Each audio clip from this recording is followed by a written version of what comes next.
지난주에 이어서 14절을 다시 서론적으로 설명을 하면 자기의 두루마기를 빠는 사람은 복이 있다. 제가 자기 두루마기를 빠는 사람은 성경에 옷이 흰 옷이 두 가지가 있는데 흰 두루마기를 입은 사람이 있고 그냥 흰 옷, 희고 깨끗한 세마포의 옷을 입은 사람이 있다. 이렇게 두 가지로 분류를 했죠. 잊지 마세요. 여기에서 자기 두루마기를 빠는 사람은 흰 두루마기입니다. 이는 지금 현재 저 낙원에 가서 속사람, 영혼들이 입는 옷을 말합니다. 구분하셔야 됩니다. 그리고 예수님이 부활 이후에 빛나고 깨끗한 세마포의 흰옷은 부활 후에 새 하늘과 새 땅에 가서 입을 옷이라는 사실을, 이 두 가지의 흰옷을 구분할 수 있어야 이 계시록을 푸는 데에 난제가 되지 않다는 것을 서론적으로 먼저 여러분들이 아시고, 그러므로 자기 두루마기를 빠는 속사람 영혼이 입는 이 깨끗한 옷을 입은 사람은 복이 있다고 그랬습니다. 왜 복이 있느냐? 아담 이후에 생명나무의 열매를 먹지 못했습니다. 그런데 생명나무의 열매를 이기는 자만이 계시록 2장 7절에 먹을 수 있다고 했기 때문입니다. 그래서 자기 두루마기, 속사람 영혼의 두루마기를 뻘거벗지 아니하고 낙원에 가서 입을 수 있는 자격을 갖춰야 된다는 말입니다. 당일날 계시록 보면 흰옷이면 다 통일적으로 얘기하는데 저는 그렇게 말하지 않습니다. 구분합니다. 그리고 두 번째 왜 복이 있느냐? 성문을 통하여 들어갈 권세를 받는다고 합니다. 이 성문이 뭐냐? 새 예루살렘 성, 하나님과 어린 양의 보좌가 있는 곳, 생명나무가 있는 곳, 대단히 중요하죠. 그런데 이 성은 계시록 21장에 문이 몇 개냐? 동서남북으로 3개씩 해서 3, 40이 12개의 문이다. 그런데 이 문은 어떤 문이냐? 나무 문이냐? 진주문, 펄 게이트. 펄 게이트라고 진주로 만들어진 문이다. 아름다운 문이죠. 진주 목걸이 하나, 이게 여자들 목에다가 하나 가져도 굉장히 자랑하고 싶어 하는데 12개의 문이 펄 게이트, 진주로 만든 문이다. 참 가보고 싶지요. 구경하고 싶지요. 그래서 계시록 21장 27절에는 어떤 사람이 이 새 예루살렘의 성에 들어갈 수가 있느냐? 하나 대표적으로 지금은 하나님의, 그래서 제가 생명책도 앞으로 바꿔진다. 두 개로 제가 가르쳐 줬잖아요. 계시록을 보면 지금 현재는 아버지께서 기록한 하나님의 생명책에 우리가 농명되어 있는데 새 하늘과 새 땅에 가면 어린 양의 생명책으로 바꿔집니다. 아시겠어요? 이것도 평생에 잊지 말고, 어린 양의 생명책에 기록되지 못한 사람은 성 안으로 못 들어가. 그래서 복 있는 사람이에요. 그래서 새 하늘과 새 땅 들어가는 사람이 있고, 새 예루살렘 성 밖에 출입이 불가된 사람이 있어요.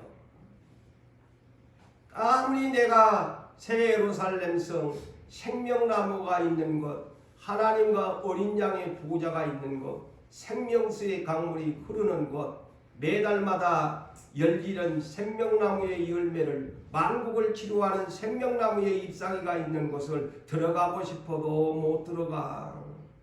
자격이 있어야 들어가.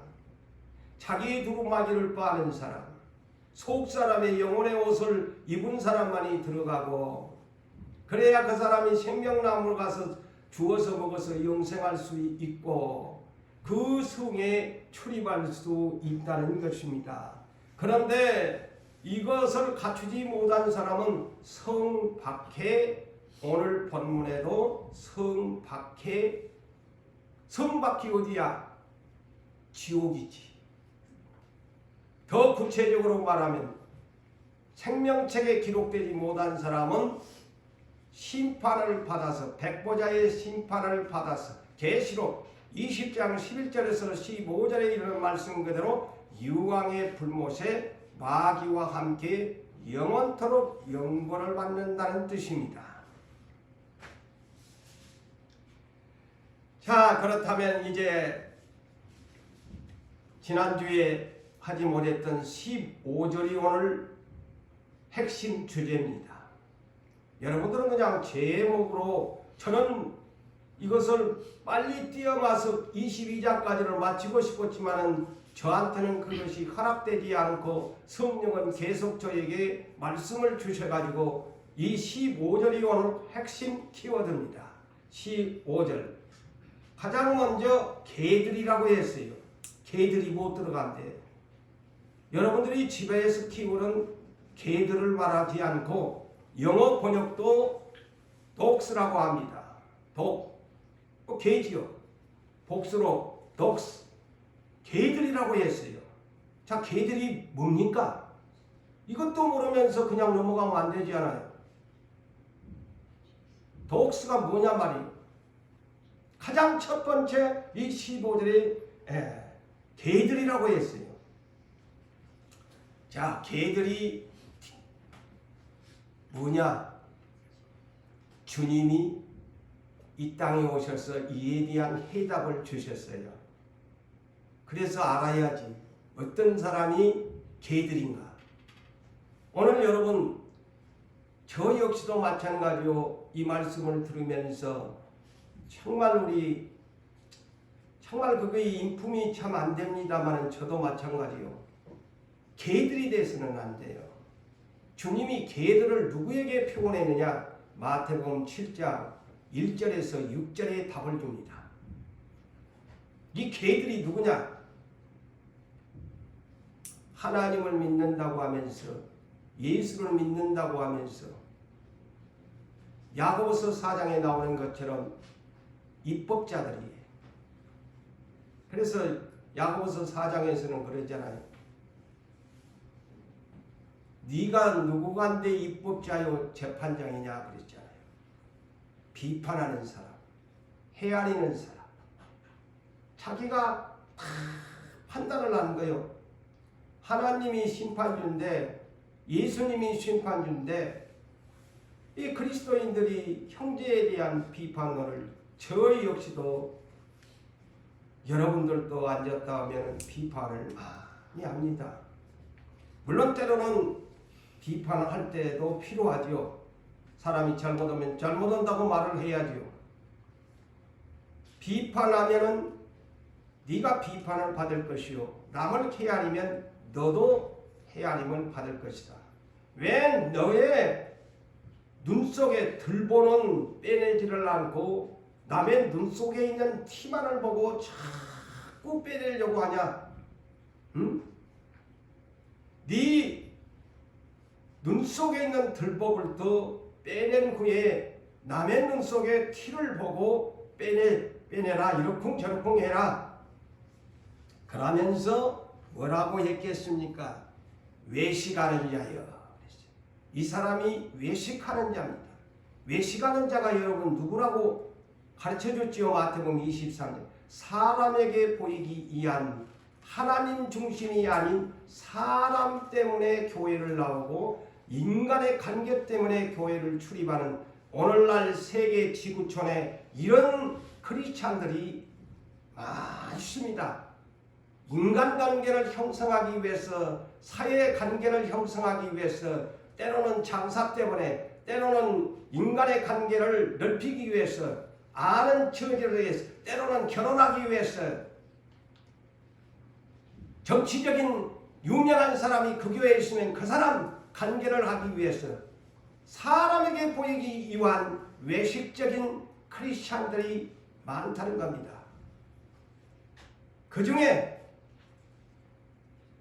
하나님이 예수님이 누구를 그랬어요? 유대교의 외식하는 지도자들을 하나같이 맹인들이라고 그랬잖아요.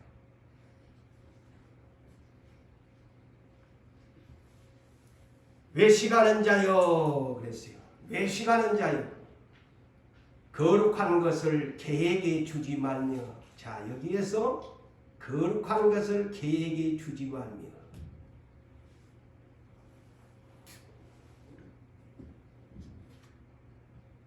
또한 돼지에게 주지 말라 그랬어요.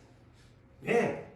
그들이 물고 찢고 그냥 할까 싶구나. 거룩한 것을 개에게 주지 말고 진주를 이걸 두 가지를 합하면 하나님의 나라는 거룩한 것입니다. 그래서 천국의 복음이에요. 이거 이 진주 같은 복음과 같은 말씀이에요.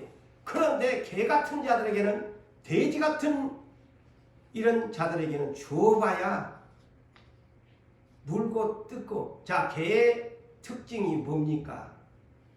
제가 우리 집에서 장만한 사랑이를 키우고 있습니다만 개가 하는 짓을 보면요, 첫째 뭡니까? 짖습니다. 떠들어요. 짖고 떠들고 난리예요. 그 다음에 장난감을 주면 물고 그냥 찢고 그럽니다. 그거이 개의 하루의 일과예요. 그리고 날씨가 구리면 먹었던 것을 토해냅니다. 그게 개의 본성입니다. 그래서 주님은 자, 어떤 사람이 개냐 돼지 같은 자냐, 바로 이런 사람이다. 사람을 자꾸 물고 뜯잖아요. 미워하고 헐뜯고 비방하고. 개 같은 사람이 기분 나쁘게 듣지 마세요. 정말로 주님의 말씀을 보배같이 여기고 이 주시는 이 말씀을 나는 외식하는 자에 불과한, 앉았다 하면은 교회 비판하고, 앉았다 하면 흉보고, 앉았다 하면은 뭐가 뭐지 어쩌고 저쩌고. 개가 앉았다면 소리 지르고 물고 지르고 물고 뜯고 그러잖아요. 개의 본성. 또 이 말을 예수님의 이 말을 제가 설명해 주니까 목사님 아직도 나는 이해가 안 돼요. 안 되겠지요. 우리 자신이 그런 것을 인정을 안 받아들이니까. 그렇다면 베드로 사도가 더 구체적으로 말을 합니다. 누가 개 같은 자냐 돼지 같은 자냐? 베드로후서 2장 22절에 잠언서 26장 11절을 인용하면서 뭐라고 하느냐? 잠언 속담에 이르기를, 바로 이거의 잠언 26장 11절에 이르기를, 개가 토하였던 것에 돌아가고 돼지가 씻혔다가 도로 누웠다는 말이 너희에게 응하였더라. 돼지가 이걸 돼지를 한번 보세요. 아까 제가 그랬죠. 날씨가 구주면 조그마한 그 몸집의 개도 토한 것을 보았어요. 달구지를 해요. 근데 개들이 토한 것을 다시 주워 먹지 않아요. 보편적으로. 그 개를 세상 말로 똥개라고 하잖아요. 똥도 먹는 개다. 제가 이렇게 비유하니까 비위가 상하시겠지만은 정말 이 말씀을 우리는 깨달으려면 이런 정도는 능히 단단한 음식도 소화할 수 있는 장성한 크리스찬들이 되셔야 정말 하나님 나라의 일꾼이 될 수 있어요. 젖만 먹지 마세요. 젖병만 가지고 달콤한 얘기만 들으려고 오지 마세요. 절대 그 사람은 크리스찬으로 성장할 수 없습니다. 단단한 음식을 소화할 수 있는 능력이 바로 예수와 같은 어떤 환난과 고난 앞에서도 감당할 수 있는 신앙으로 성장하는 것입니다. 그러므로 사랑하는 성도 여러분, 이런 사람을 뭐라고 할까요? 개처럼 토하였다가 다시 돌아가고 돼지가 시쳤다가 다시 더러운 구덩이에 누웠다는 말이 응했다고 하는데, 이런 사람들에게 일컬어서 베드로 사도는 이렇게 말씀을 하고 있는데 뭐냐면, 한마디로 줄이면 뭘까요? 변화가 없는 크리스찬을 말합니다. 항상 그 자리에 머물러 있다. 변화가 없다. 예수를 10년, 20년을 믿어도 또 토하였다가 주워먹고, 오늘은 와가 주여 나는 죄인으로서이다. 오늘 하루를 돌아보니까 너무 미안하네요. 죄송합니다. 그래놓고 내일 또 자고 나면 또 토하였던 것을 돌이키고 돼지처럼 시쳤다가 다시 더러운 구덩이에 꿀꿀꿀꿀꿀 그러면서 먹는다 이거죠. 참 우리는 이런 말들을 예사롭게 넘어가 버리잖아요. 저 역시 여러분 그래요 안 그래요? 하루 일과를 돌아보고는 저녁에는 기도로 올라와서 주여 정말 나는 부족합니다. 나는 죄인입니다. 그래놓고는 또 내일 가면은 그 자리에 도로 누워가지고 돼지처럼 시쳤다가 다시 또 그 구덩이에 뒹굴어요. 항상 변화가 없는 멈춘 자리에서 스톱된 상태에서 한 발자국도 변해가는 모습이 없는 사람이 개와 돼지를 성경에서 비유합니다. 충격적이잖아요. 개들은 못 들어간다. 제일 첫 번째 제목입니다. 제 종류의 제목, 개들 독스 성 밖에 있으리라. 그런데 이 15절을 그냥 넘어가면 되겠어요? 아니 목사님 무슨 제 종류 무슨 은혜가 된다고 자꾸 그러십니까?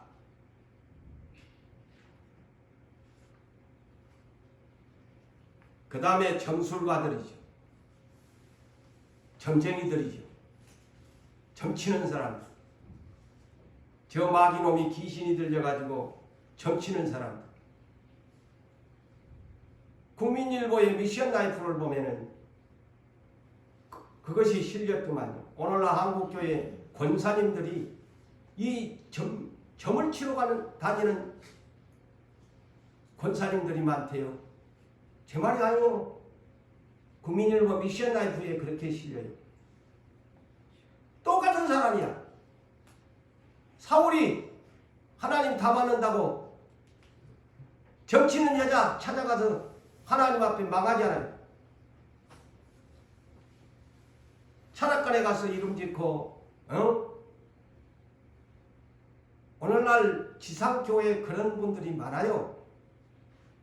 짬뽕 신앙이죠. 그래놓고 크리스찬이라는 거야. 명함을 줄 때는 나 예수 믿는 사람이라고. 하나님 망신시키죠. 또한 여기에 음행하는 자들 성 밖에 있다. 음행은 두 가지로 육적 음행, 성적인 문제지요. 그 다음에 영적인 뭘까요? 이 음행이 하나님보다도 다른 것들을 살아가는 것이 음행입니다. 그래서 영적 간음자라고 하죠. 근데 오늘날 전부 육적인 것만을 계속을 하거든요. 영적인 것은 나오고 개의치를 않아. 그래서 이 성경에 그래서 크리스찬들이 정신을 못 차린 거예요. 전부 육적인 음행만 안 했으니까 나는 죄가 없다는 거야. 하나님보다도 야고보서 4장 4절에 뭐라고 합니까? 가늠한 여인들아 세상과 벗된 것이 하나님과 은수가 되는 줄 알지 못하느냐? 두 가지를 생각해야 돼요. 그 다음에 살인자들, 나는 사람 안 죽였는데 요한일서 2장과 3장을 보세요. 형제를 미워하는 자는 살인자예요. 그래서 육적과 영적으로 두 가지를 항상 생각해야 돼요. 그러니까 오늘날 죄인지를 몰라. 하나만 육적으로만 생각하니까 나는 살인자 아니다는 거예요.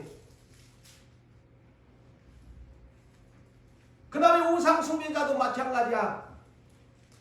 내가 석가모니한테 어디 가서 내가 성령 온 것도 아니고 절하는 것도 아닌데 나는 죄 아니. 그렇다면 하나님, 너 골로새서 3장 5절 읽어봤나? 그게 뭔데요? 그니 성경을 알아야 탐심은 우상 숭배니라. 네가 욕심이 많으면 너 우상 숭배자야. 이것을 여러분들이 아셔야 된다는 거요. 그래서 이 성경은 깊이 다루어줘야 된다는 겁니다. 그래야 내가 죄인인 줄 알지요. 전부 육적으로만 단어적으로만 해석을 하니까 오늘날 쉽게 수박 그닥기식으로 넘어가니까 죄인인 줄을 몰라. 말로는 천국에 간다는데 이런 죄 지면은 천국에 못 가는데 가르쳐 주려야지. 이미 계시록 22장 11절과 12절에 그랬지 않아요? 제가 소개한 말씀, 불의를 행하는 사람, 더러운 일을 행하는 사람은 그대로, 이것이 뭘까요? 자기 두루마기를 빨지 않는 사람이라는 말이에요. 자기 두루마기를 빨지 않는 사람이에요. 더러운 그대로, 불의를 행한 그대로 자기 두루마기를 빨지 않는 사람을 말하는 것이고, 의로운 자, 거룩한 그대로, 이게 뭡니까? 자기 두루마기를 빠는 사람 복이 있다는 말이요. 11절 12절이. 그래서 이런 사람들은 제가 두 가지 부류가 주님 앞에 심판자 앞에 서는데 주님이 뭐라고 해요? 내가 줄상이 12절에 줄상이 나에게 있는데 각 사람의 행한 대로 갚아주리라. 갚아주는 거예요, 하나님이. 너는 더러운 옷을 입고 다녔으니 너는 성박해. 너는 의롭게 거룩하게 네 두루마기를 빨았으니 성 안으로 들어가. 이렇게 판결을 해 주신다는 겁니다. 그래서 더 쉽게 얘기하면 믿음의 의인은 자기 두루마기를 빠는 사람은 새 예루살렘 성으로 들어가고, 개 같은 자들, 방금 소개했잖아요. 개 같은 자들 온갖 육적 영적인 죄 6가지를 지었던 사람들은 들어가지를 못한다. 자, 참고적으로 여러분 이럴 때 적어 놓으세요. 여러분이 무슨 컴퓨터도 아닌데 앞으로 계시록을 들었으면 성령께서 그랬잖아요. 가서 준비할 사람들을, 전할 사람들을 하나님이 원하신다고.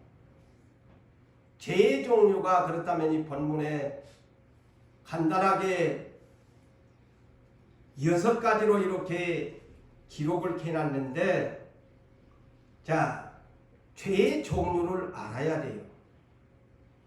계시록 21장 8절에 보면 둘째 사망의 해를 받을 사람 8가지 제목을 기록해 놨습니다. 그래서 참고하세요. 그래서 한번 시간 날 때마다 야, 이런 죄를 회개하지 않은 사람은 못 들어간구나 아시고, 계시록 21장 27절에는 4가지로 기록을 해놨어요. 크게 그냥 축소해서 거룩한 것, 가증한 것, 거짓말한 거, 어린 양의 생명책에 기록되지 못한 사람 못 들어간다. 딱 못을 박아놨잖아요. 그 다음에 로마서 1장 28절에서 32절을 보면 무려 죄의 종류가 21가지를 기록해 놨는데, 이는 마음에 하나님 두기를 싫어하는 사람, 버려두사 사형에 해당하는 죄인들이다. 이런 21가지의 죄의 종류를 기록해 놨습니다. 그 다음에 고린도전서 5장 9절에서 13절에 보면은 교회 내에 사귀어야 할 사람, 침묵해야 될 사람, 하지 말아야 할 죄를 기록해 놨어요. 무려 6가지인데 시간상 다 준 게 찾아보라고 내가 기록해 놨다고 찾아보라고 하잖아요. 이런 사람에게는 교회 내에서 사귀지도 말고 함께 음식도 먹지 말고 뭐라고 할게요? 교회 내에서 쫓아내버려라. 자, 엄한 말이죠. 교회 안에서의 죄를, 이런 죄를 범한 6가지의 사람들은 다시 말할까요? 사귀지 마라. 사귀지 마라. 교류하지 마라. 함께 먹지도 마라. 내가 쫓아버려라. 오늘날 그런데 교회가 그럴 수 없잖아요. 그런데 성경은, 사도 바울은 그것을 가르칩니다. 교회 내에 그런 인간들이 있으면 안 된다. 그 다음에 고린도전서 6장 9절에서 11절까지 10가지의 제목을 기록해 놨는데, 이런 사람은 하나님 나라의 유업, 곧 천국을 상속받지 못한다. 자, 제목들을, 제 종류들을 기록해 놨습니다. 그리고 고린도후서 6장 14절에서 18절까지의 내용을 보면 우리 크리스찬들이 함께 가야 하고 사귀어야 할 사람들이 어떤 사람을 가르쳐 줍니다. 믿지 않는 자와 멍해, 결혼이나 이런 거 하지 마라. 불의한 자들과 함께, 어떻게 의의 사람이 불의한 사람과 함께 사귀고 함께 할 수 있느냐? 너의 존재는 뭐냐? 성령을 모시고 살아가는 하나님의 거룩한 성전인데 그런 자들과 함께하면 안 된다.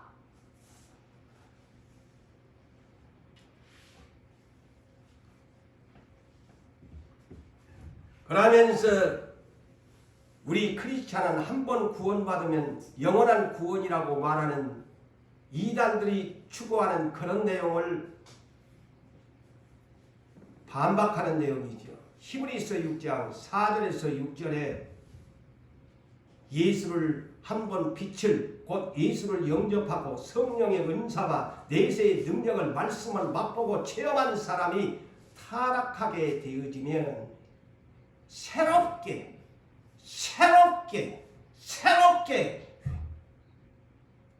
회개할 수 없나니. 왜? 하나님의 아들 예수 그리스도를 세상에 드러내놓고 2번을 죽이는 죄인이다. 자, 보세요. 아무리 성령의 은사를 체험하고 예수를 영접했어도 새롭게 회개할 걸 안 준다고 그러잖아요. 그런데 무슨 내가 생명책에 기록해내서 구원받았으니까 뭐 영원히 천국 간다고, 어디 성경에 그렇게 가르쳐요? 안 가르치는데 오늘날 복음을 희한하게 그냥 빼고 더해가지고 오늘날 복음이 그냥 이상하게 흘러가는 거야.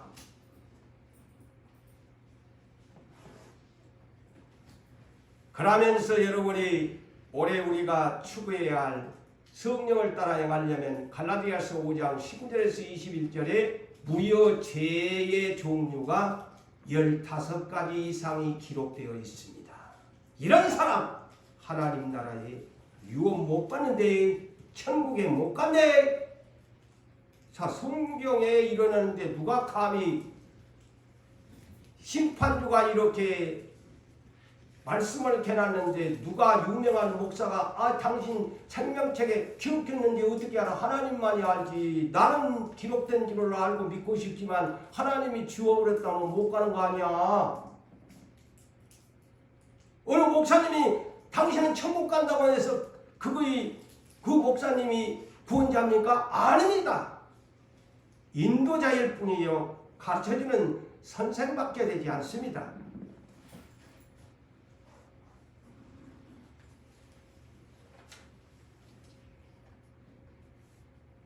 지난주에도 했지만 죄라는 것이 뭐냐? 영어로 신이지요. S-I-N, 신. 죄라는 것이 뭐냐? 관역에서 빗나가다는 뜻이죠. 그렇다면 진리에서 말씀에 주목하지 못하고 벗어난다는 말이죠. 이탈했다는 말이죠. 그게 죄인이 되고 마는 것입니다. 그러면 죄인은 누구에게 속하느냐? 죄를 짓는 순간부터 하나님께 속한 사람이 아닙니다. 요한일서 3장 4절과 8절에 이렇게 말씀합니다. 죄를 짓는 자마다 불법을 행하는 자니 불법은 죄이니라. 관역에서 벗어났어요. 이미 말씀의 관역에서 벗어났어요. 그래서 죄를 짓는 자는 마귀에게 속하나니, 마귀는 처음부터 범죄, 죄를 짓는 순간부터 나는 크리스찬이 아니고 마귀에게 속한 자가 된다고 말씀합니다. 아셔야 돼요. 자, 그렇다면 죄에 대한 싹이 있을까요, 없을까요? 죄의 싹은 사망. 로마서 6장 23절에 죄의 싹은 사망이다. 그에 대한 보응의 싹이 있어요. 죄의 싹은 사망이다. 하늘의 은사는 예수 그리스도 안에 있는 영생이지만 죄의 싹은 사망이다. 그러면 죄가 어떻게 만들어지느냐? 근본을 가르쳐줍니다. 왜 내가 죄를 질까? 왜 내가 죄인이 될까? 야고보서 1장 15절을 모르시나요? 다 알 거예요. 욕심이 잉태한 즉 죄를 낳고. 간단합니다. 왜 내가 죄인이 되느냐? 욕심이 잉태한 즉 죄를 낳고 죄가 장성한 즉 사망을 낳느니라. 욕심 때문입니다. 이것이 갈라디아 5장 16절에 말하는 육체의 소욕입니다. 내가 하고 싶은 것, 아무리 하나님의 말씀을 주어도 내 뜻대로 내가 하고 싶은 욕심이 생겨요. 그게 죄입니다.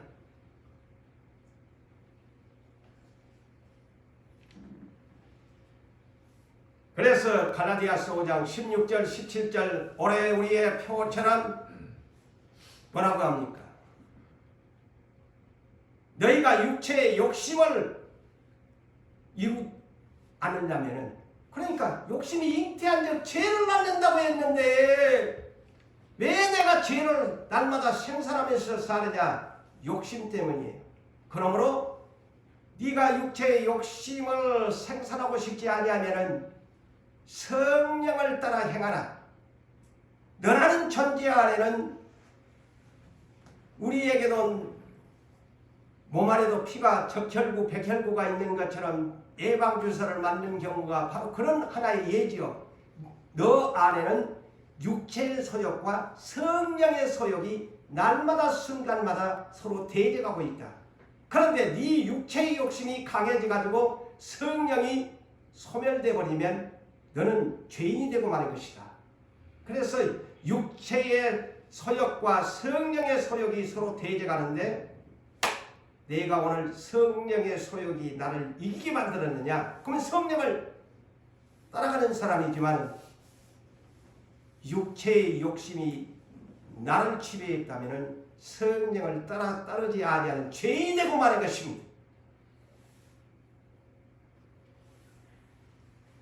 그래서 죄인이 누구며 의인이 누군지를 알아야 돼요.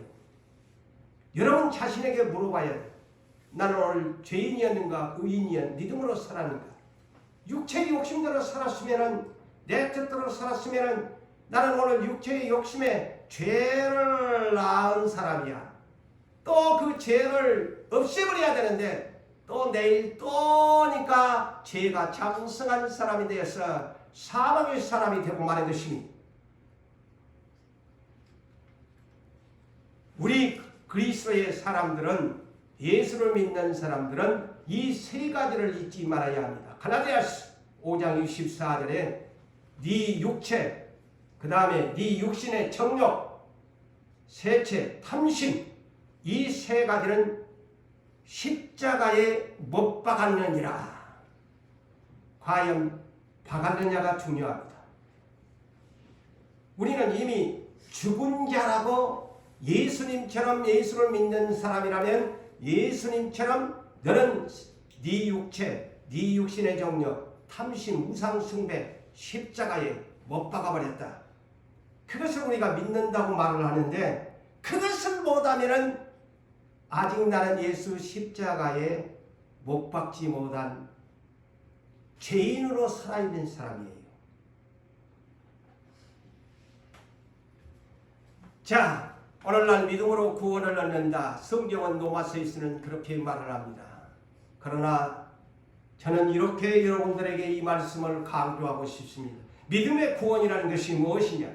가나디아서 2장 20절에 우리는 믿음의 구원에 대한 바른 성경관을 가져야 된다. 뭐라고 하느냐? 내가 그래서 바울 사도가 다른 말로 우리가 그거죠. 우리가 그리스도와 함께 십자가에 못 박혔나니 죽었나니 이 말입니다.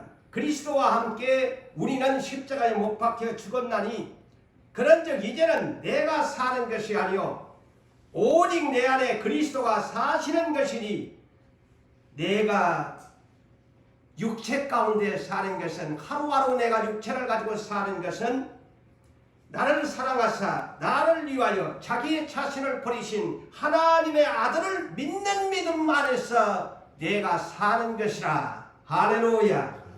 이것이 믿음의 정의입니다.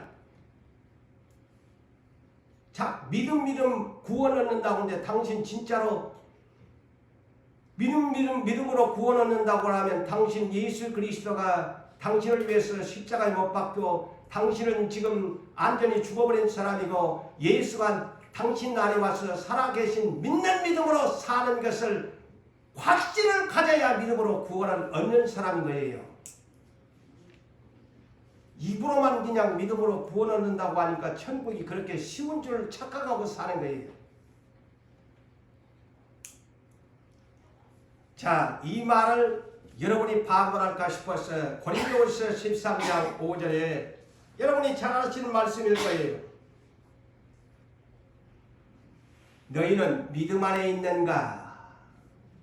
자신에게 질문하라는 겁니다. 고재훈 목사야, 너는 믿음 안에 있는가? 첫째, 너 자신을 시험해봐라. 정말 네가 믿음이 있나? 자꾸 여러분 믿음 하는데 자, 교회의 직분을 가지고 하늘의 소망을 가지는 여러분 자신에게 질문하세요. 정말 내가 믿음을 가지고 있는가? 여러분 자신을 테스팅을 하세요. 그리고 둘째, 내 믿음을 확증하라. 확실한 증거를 가지라고 합니다. 예? 그게 믿음인 거요. 그것도 못하면서 목사면 뭐돼, 장로면 뭐돼, 권사면 뭐돼. 그러면서 입으로는 천국 간다고. 그리스도 예수께서 너와 함께 계신 줄을 네가 스스로 알지 못하면, 그렇지 않으면 너는 버림받은 자니라. 얼마나 무서운 말인데 농담으로 들으시면 아니 돼요. 여러분, 버림받은 자라고 합니다. 예?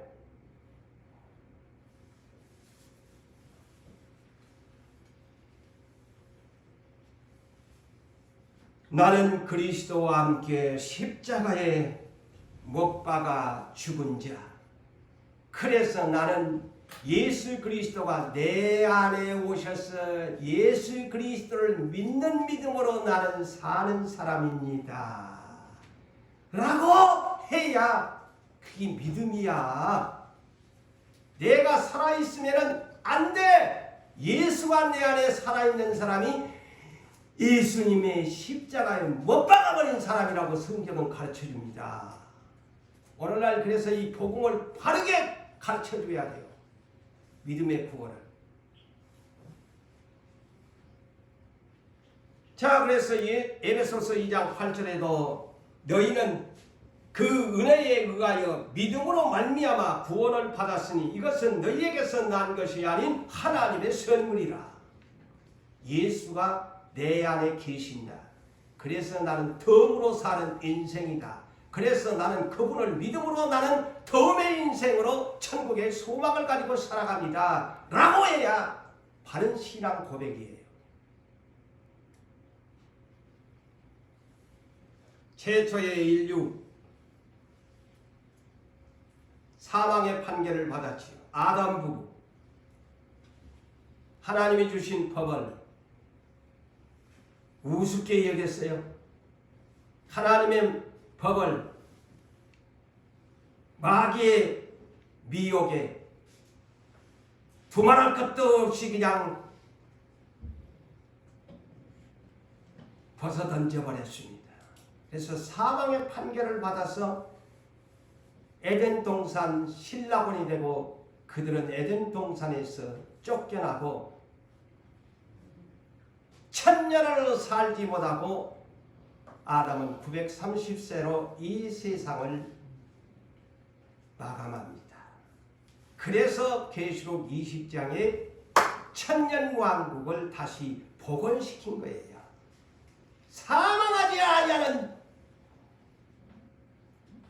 영원한 세계를 새 하늘과 새 땅을 만들어서 이제는 이기는 자에게만 그것을 하나님 나라의 약속의 유업으로 주겠다는 하나님이 이 성경을 통해서 우리에게 약속하고 있는 겁니다.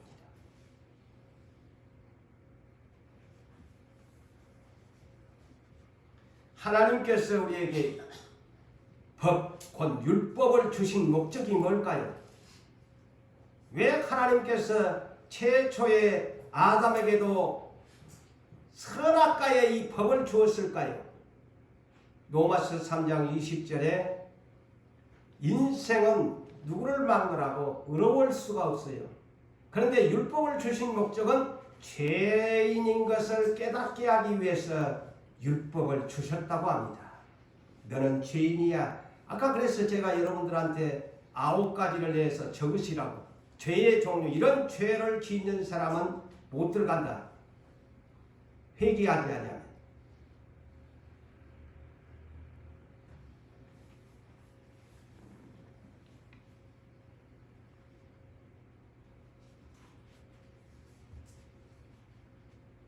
하나님께서는 우리에게 율법을 주신 것은 네가 이런 죄를 지었다, 너를 비판했다 하면 너는 지금 죄를 지었다, 네 죄인인 줄 알아라. 하나의 예로 그렇게 우리가 해석하면 돼요. 그러면서 이제 될 수 있으면 오늘 그가 죄를 졌으면 내일은 아까 같이 개같이 돼지처럼 그렇게 살지 말라는 거야. 할 수 있으면 안 되겠지만은 노력하면서 예수의 보혈을 의지하는, 입으로만 예수의 보혈로 SP 한다고 그게 시켜지는 거 아니야. 오늘날 우리는 너무 쉽게 죄 시키는 방법을 희한하게 편리한 대로 해석을 해가지고 SP 시켜줬다고 하네. 행동을 안 옮겨야 돼.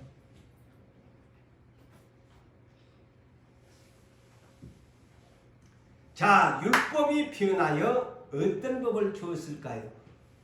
로마서 3장 20절에는 죄를 깨닫게 하기 위해서 율법을 주었는데 27절에는 그 율법을 믿음의 법으로, 예수를 믿는 믿음의 법으로 고쳐주었다. 믿음의 법이, 율법이 믿음의 법이다. 그렇다면 이 믿음의 법이 뭐냐? 생명의 성령의 법이다. 저는 성경을 보니까 이렇게 연결됩니다. 율법이 예수를 믿는 믿음의 법. 그러면 믿음의 법이 뭡니까? 예수 그리스도, 로마서 8장 1절과 2절에 이제는 예수 그리스도 안에 있는 사람은 결코 정죄함이 없나니 생명의 성령의 법이 죄와 사망의 법, 율법에서 우리를 해방하였습니다. 예수를 믿는 믿음으로 말미암아 그 믿음의 법이 생명의 성령의 법이라는 거예요. 왜 생명의 성령의 법일까요? 우리는 로마서 8장 14절에서 16절에 이제는 종이 아닌 양자의 영을 받았어요.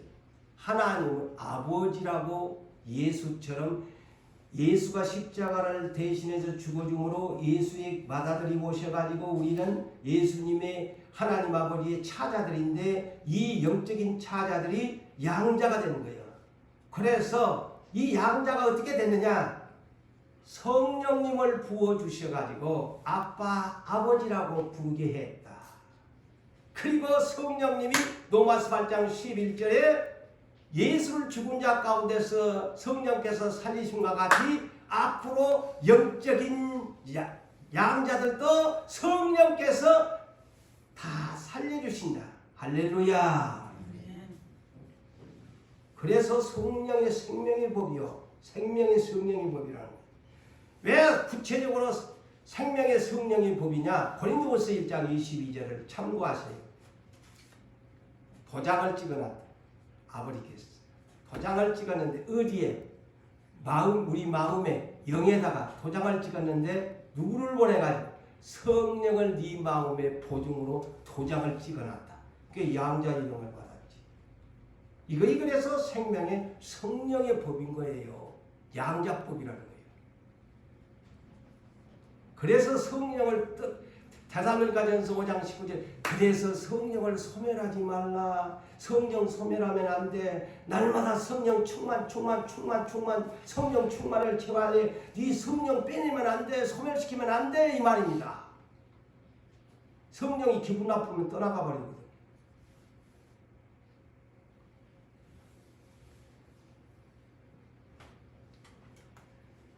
여러분 천국의 문은 진주문이야. 아까 펄게이트 진주문이야. 굉장히 아름다운 보석의 문이죠. 그런데 다른 말로 말하면 천국의 이 펄게이트 문은 좁은 문이다. 좁은 문이다. 마태복음 7장 13절에서 14절에 생명으로 인도하는 문은 좁고 길이 협착하여 찾는 이가 적대. 자, 천국 가는 문은 찾는 이가 적다는 겁니다. 이 커트라인이 있어요. 좁은 문이에요. 그런데 멸망으로 인도하는 문은 크고 그 길이 넓어서 찾는 자들이 많다. 왜 이렇게 표현을 하셨을까? 주님이 법이 없으니까 하나님의 천국으로 가는 문은 법이 있는데 세상의 넓은 길로 멸망으로 가는 문은 자유롭게 지 맘대로 가니 누리 없어. 그러니까 자기들 나름대로 자유롭게 살고 싶어서 법에서 이탈하니까 누리 필요 없잖아요. 자유로운 거야. 다 행복하다고 합니다. 그런데 그거는 멸망인 줄도 모르고 지옥으로 떨어지는 벼락끝인 줄도 모르고 자유롭게 날마다 예배 빼먹고 기도 빼먹고 지 맘대로 말씀 잊어버리고 사는 거예요. 지옥 간 줄도 모르고. 자, 어느 날 예수님에게 어떤 사람이 찾아왔어. 누가복음 13장 23절에서 30절에 이런 질문을 합니다. 구원을 얻는 자가 적습니까? 그러자 주님이 그렇다. 좁은 문으로 들어가기를 힘써라. 자, 주님이 다시 말씀. 좁은 문으로 들어가기를 힘을 써야 된다. 좁은 문으로 들어가려면 힘 안 쓰면 어떻게 들어가? 그냥 간단하게 들어가는 것이 아니다 이거죠. 좁은 문으로 들어가기를 힘을 써라. 그러면서 이런 비유를 합니다. 집주인이 일어나서 문을 한 번 닫은 후에 너희가 밖에 서가지고 성 밖에 서가지고 밀려나가지고 문을 두드린다고 놓고 온다고 주여 열어주소서 열어주소서 문 열어주소서 한다고 열어주겠나? 안 열어준다. 잘 들으세요. 예수님이 그런 비유를 합니다. 문 닫힌 후에 성문 저 예루살렘 새 예루살렘 성문 닫혔는데 문 열어주려고 뒤늦게 와가지고 문 두드려 봐야 놓고 해봐야 주인이 안 열어준다. 나는 너희가 어디에서 온 자인지 알지 못한대. 그때 너희가 문을 안 열어주니까 또 너희가 이렇게 말을 할 것이다. 우리가 주 앞에서 잘 들으세요. 문을 안 열어주니까 애가 타니까 뭐라고 주님한테 하느냐. 주여 문 열어주셔서 안 열어줘 나 모른다 하니까 아니 우리는 주 앞에서 함께 먹고 마시고 우리의 길거리에서 당신이 말씀을 가르쳐 주셨지 않습니까? 자, 이 관계를 보니까 친밀한 관계입니다. 성경을 똑바로 보셔야 됩니다. 먹고 마시고 친밀한 관계야. 말씀을 들은 사람이야. 그런데 나는 너희가 어디에서 왔는지 나는 알지 못하노라. 행악하는 자들아 나를 떠나가라 판결을 하신대요. 그러면서 누구의 비유를 드느냐. 너희가 너희의 믿음의 조상 아브라함과 이삭과 야곱 얼마나 그 성경의 창세기를 보면 그 양반들 단련시켜가지고 다 하나님 뜻대로 살잖아요. 그들은 천국에 갔고 모든 선지자도 천국에 들어갔지만 나 예수가 유대인들에게 이금 초림 당시에 왔는데 너희들은 나를 반겨주지 않았다. 응? 너희는 모른다는 거야. 그래서 그들이 십자가에 못 박아버리지 않아요. 끝나버린 거야. 십자가에 못 박아버린 거야. 그것도 예루살렘 성 밖에다가 끌어내가지고. 그들이 누구야? 하나님의 장자들이죠. 그러면서 예수님이 뭐라고 하느냐?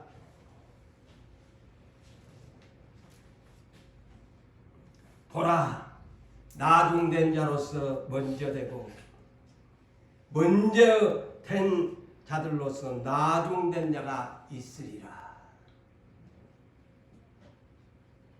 이스라엘 너희는 가장 먼저 영적인 장자로 선택했다. 그런데 동서사방에서 이방인들이 와서 하나님 나라의 혼인잔치에 참여하는데 너희는 바깥으로 쫓겨나리라 하면서 보라!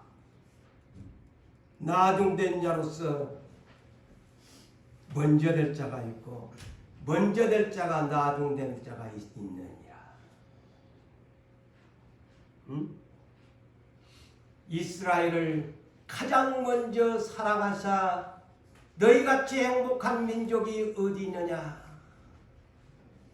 그렇게 했는데 먼저 불러줬는데 나중된 자가 돼버렸어요. 누가 이 사실을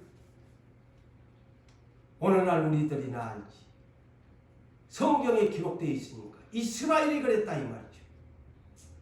그래서 제가 그러잖아요. 신앙연수 자랑하지 마라. 당신이 10년, 20년을 믿어도 정말 먼저 믿었는데 신앙연수 자랑하지 마라. 정말 당신이 지금 그리스도의 장성한 분량이 되었나 아직도 젖병 가지고 젖 빨아먹기를 원하느냐. 그건 넘사야.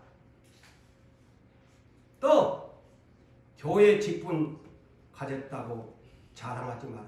고정훈 목사니 목사라고 자랑하지 마라. 너 먼저 직분 받았다고 자랑하지 마라. 장로 여러분들, 권사님들, 안수 집사님들 절대로 직분 가지고 자랑하지 마세요. 먼저 됐다고 하나님 앞에 설 때 나중된 자라고 판결을 받으면 참 부끄러운 건 아니 되겠어요. 저 역시 정신 차려야 되고 여러분 정신 차리셔야 합니다.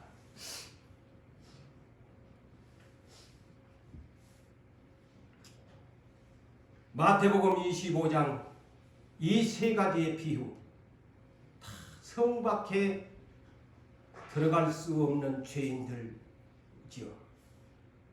열처녀 비유, 다섯 처녀는 여기에도 문 닫았다는 말이 오늘 본문에 새 예루살렘 성에 들어갈 수 없다는 말을 말합니다. 다섯 처녀 기름 준비 못 해가지고 열어주세요 신랑님, 너 이미 문 닫았지? 소용없습니다.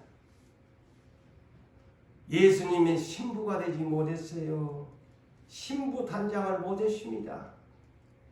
재능의 달란트의 비유, 재능 주어서 너 하나님의 영광을 위해서 일하는데 맨날 네 그 재능 네 묵고 사는 데만 헌신했지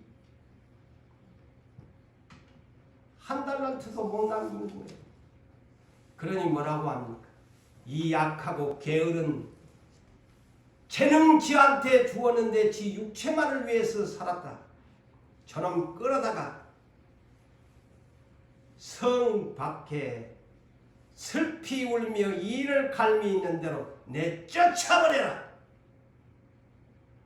성 밖으로 밀려납니다. 재능 하나님의 영광을 위해서 사용하십시오. 아멘. 여러분 인생을 위해서 여러분의 재능 활용하는 것도 삶의 수단입니다만 하나님을 위해서 사용하세요. 셋째는 적든 많든 네게 재물 주었는데 양과 염소의 비유지요. 네 재물 적든 많든 네게 준 분복이야. 많이 주었으면 네 분복이고 적게 주어도 네 분복인데 그 재물 가난하다고 네만 먹었냐? 네 부자 좀 만들었는데 네만 먹었냐? 물어볼 거예요. 지극히 작은 자 하나에게 한 것이 나 하나님께 한 것이되 그러므로 너는 오른편에 의인으로 양으로 영생에 갈 것이고 못했다면 너는 왼편에 지옥에 가는 행을 티켓을 주겠다. 그래서 영원히 마귀와 함께 영벌에 처해져야 할 것이다.